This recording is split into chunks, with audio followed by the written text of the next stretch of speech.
ఎందుకు అటు తిరుగుతావు? నా కళ్ళలో కళ్ళు పెట్టి నువ్వు మాట్లాడు, అప్పుడు నిజం తెలుస్తుంది. ఫస్ట్ చెప్పు నాకు.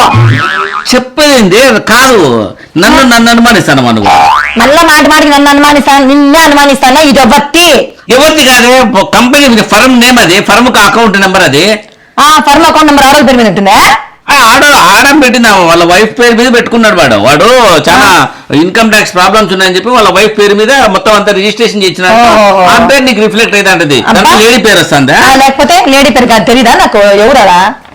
నువ్వు నా మీద అనుమానం పడినా అంటే నేను ఇంట్లో ఉండని చెప్తాను, నువ్వు నన్ను అనుమానించా చెప్తాను. డబ్బులు సంపాదించేది నేను, ఖర్చు పెట్టేది నేను నా డెవలప్మెంట్ కోసం ఇంతెంత ఖర్చు పెడతా.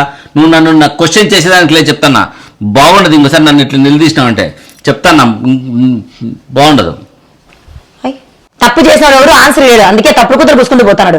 ఆ వచ్చే మాట అన్ని అబద్ధాలే, నిజాయితీ ఒక్క ఆన్సర్ ఉందా, అందుకే పారిపోయినాడు. ఇదిగో బావా, ఏందయ్యా